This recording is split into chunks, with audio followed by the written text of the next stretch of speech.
My first time reading Umineko, I kept track of timelines. I checked ages. I counted out possibilities. How old was Beatrice? How old was the girl called Beatrice when she fell from that cliff in her long, beautiful dress? And then I did the math, and I said this: that cannot be possible. I don't like that. I don't think that's what happened. So despite having all the evidence, I was still caught by surprise in the end. Isn't that fun? I feel like that's how Rosa feels about her own daughter. How old is she again? How old was I when I had her, when I lost my chance to get married? Maria is 9 years old, Rosa is 35. But she still says, I don't like that. Why don't I still get to be 26? It's not fair. At least her words still make her childish. Hi, I'm Zarinthal, Witch of Textual Analysis. This is actually the third episode I'm doing on Umineko, but it's alright to watch them out of order. This episode will be going into detail on the family unit of Rosa and Maria Ushiromiya. While I was still maintaining some ambiguity in the previous two episodes, I really can't do that anymore. This will spoil all of Umineko. Also, you should watch those videos. Also, you should subscribe. And if you love complicated, rude women, which, having watched Umineko, I can only assume you do, you will also like my web novel. That's right, if listening to my words isn't enough, you can read them. Check the link to where it is online and read Sunny Day's Endless Hell. Now, there are two versions of Maria that we get to meet over the course of the narrative. The first is the Maria who exists on Rokenjima, and the second is the soul fragment of Maria who exists through Angie's reading of her diary. Alternatively, the two versions of Maria are the ones showcased in episode 1, the sweet girl that Battler plays with, and the cruel, callous girl who smiles as people die. All of these are, of course, the same person. As is carefully emphasized, Marie is not someone split apart, but merely someone who switches between facets of her personality in order to maintain control and comfort within her own situation. There's not one part of her that isn't genuine. When she tells someone that Beatrice has told her something, it is important that for all intents and purposes, Maria's words could be said in red. She is telling the truth. Beatrice is always the one who gives her the umbrella. Just as Eva spells out the answer to episode 1's murder mystery almost immediately when Battler talks to her, Kyrie does the exact same thing even earlier when she speculates on the nature of Beatrice. But, you see, she gets one thing wrong. She says this: someone could have dressed Shannon in a wig and a dress, and Maria would have believed her to be Beatrice, which then creates a false equivalence, that Maria would only treat people who looked like Beatrice as Beatrice. However, Maria isn't treating someone who isn't Beatrice as Beatrice. Maria has a pre-existing relationship with Beatrice, and thus knows her and can recognize her without the need for a change of clothes. There is a strange, stark line in Maria's thoughts. She is not friends with Shannon. She is friends with Beatrice, and Shannon is merely a servant of the witch. Maria lives her life through this ability to divide up other people more neatly than she can divide up herself. There is her mother, and there is the evil witch that possesses her mother. There is furniture, and there is the witch that speaks through furniture. Both of these things are beautifully self-evident to her. People like Jessica, who think that there's no such thing as furniture, will also never be able to see the witch that speaks through furniture. Now, let's stop for a second and talk about furniture. Ignoring the existence of magic, there is no such thing. This is simply a refrain Genji uses and taught to Shannon and Kanon about their place in the family. The servant occupies a place in the hierarchy that is not simply a position of service, but represents a loss of humanity and of human rights. It is a deep disservice to Umineko, however, to ignore the existence of magic. Maria has furniture, too. She has her lion, and she has her bunnies. All of these characters are available on Rokenjima due to the treaty she's made with Beatrice that says they can share familiars. Though, of course, she can't summon the lion due to him being murdered. You could say that death is actually the first murder of the Rokenjima incident.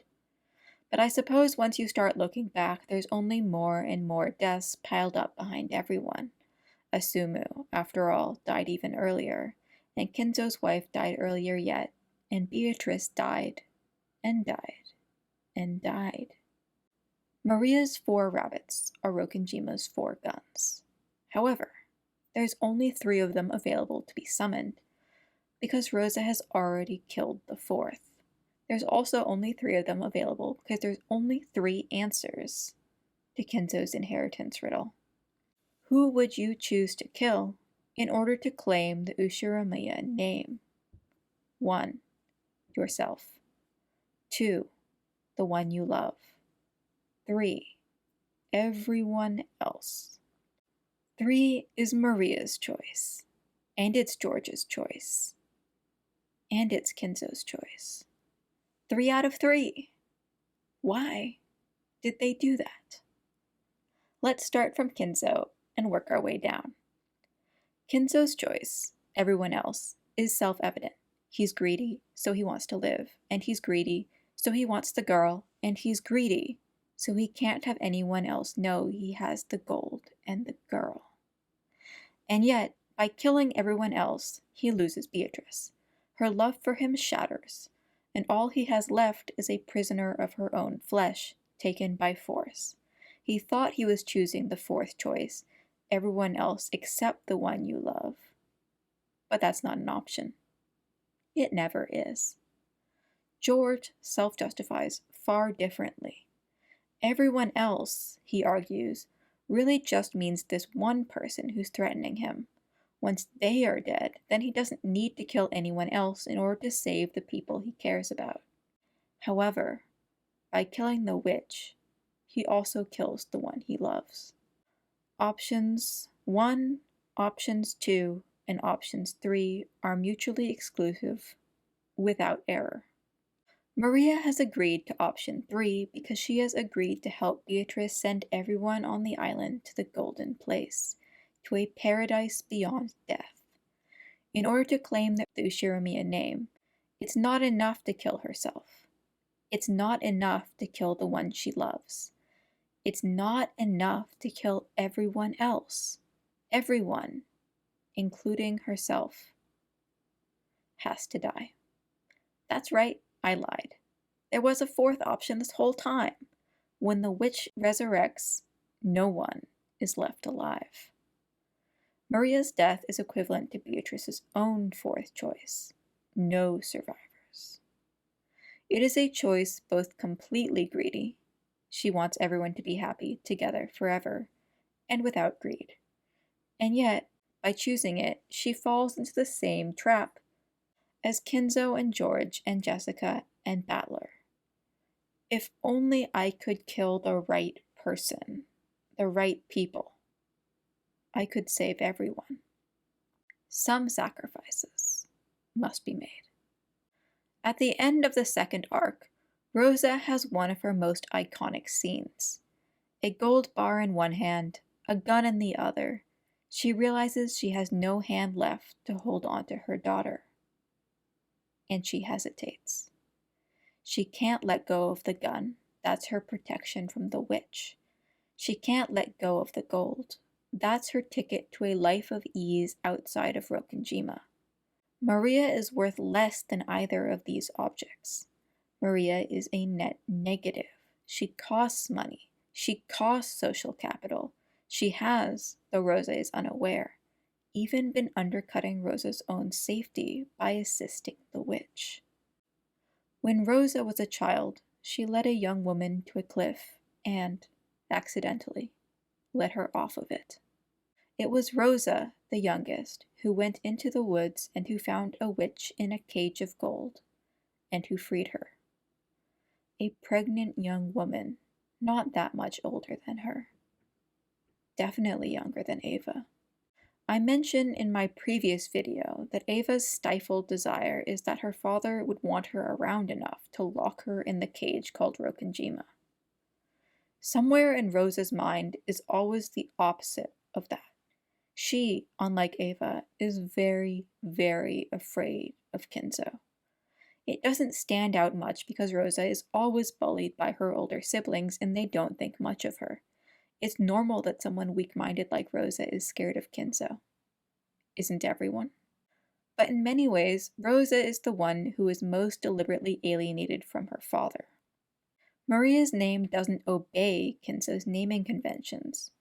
Rosa is the least in contact with the island, and if she'd successfully gotten married, she most certainly would have dropped the name like a hot potato. She still wants to, on some level, reject being an Ushiromiya. It is very common for parents in Umineko to hate and despise their children. Kinzo has no regard for his 4 kids, and the only sign of his restraint against them is how much worse he treated Beatrice. Rosa hates, despises, and fears Maria's occult obsession for many reasons. One, most fun, is that this is something Maria undoubtedly got from Kinzo. This is a sign of the Ushiromiya lineage.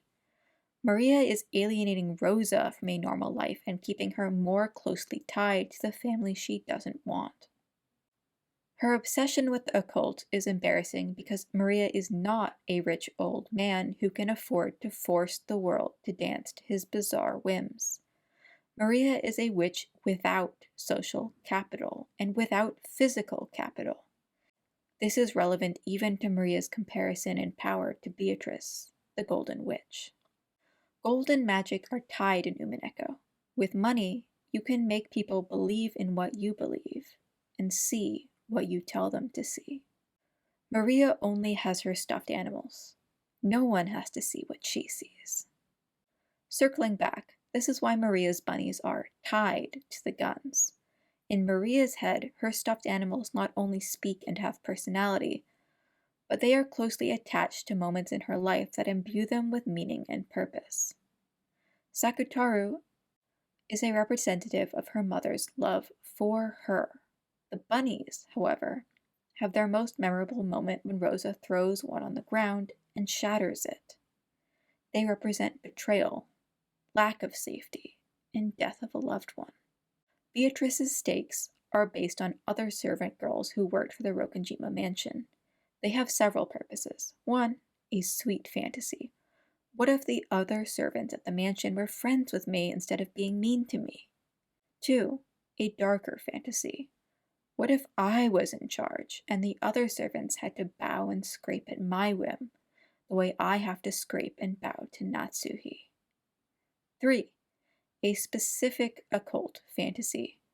What if I could have magic that could kill someone? Maria's bunnies are first summoned by Kinzo in episode 4. This is interesting for a lot of reasons. One, because it draws a very direct line between Maria and the goldsmith. Beatrice has servants, but the goldsmith has soldiers. They aren't furniture with no feelings, but soldiers who must follow the hierarchy of command no matter what. This is because they don't embody Beatrice's conflict between her station and her desires, but Maria's conflict between her existence as Rosa's daughter and her existence as a witch. The goldsmith contains elements of Kinzo, Maria, and Rosa, all wrapped up in golden strings. Kinzo's literal imprisonment of Beatrice both in the past and in the present, as Shannon and Cannon are both literally inside the prison, becomes tangled with Maria's perception of what authority is and what it does.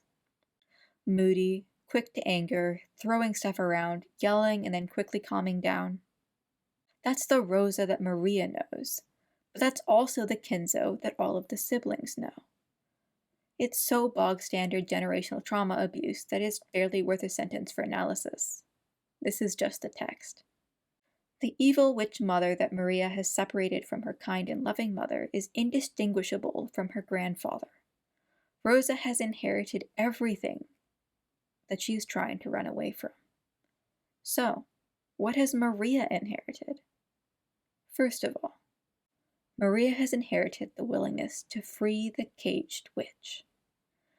The one thing Kenzo can't do, but both Rosa and Maria can. Seeing Beatrice in her cage, they wish to help her. Enchanted by her loveliness, they wish to assist her. Young and naive and damaged, they don't know how to help show her anywhere but the cliff. Second, Maria has inherited the ability to ignore things she doesn't like. If it doesn't fit your worldview, erase it. If you can't live with it, abandon it. If you can't control it, break it. Rosa did it to her, and Maria brings that with her. If something that is incompatible with her understanding of the world becomes impossible to disprove, she breaks down and starts crying, even when it's as simple as arguing about how candy got under a cup. If someone is mean to her, she ices them out. Disbelieving in magic isn't disrespectful to her, it's actually a sign that she's going to remove you from her world.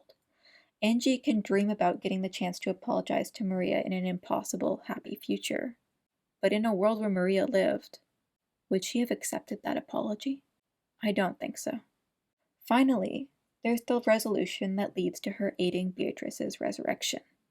She wants things to be good, and she wants everyone to be happy, but she can't control any of it. Controlling people is so hard. Doing constructive magic is so hard.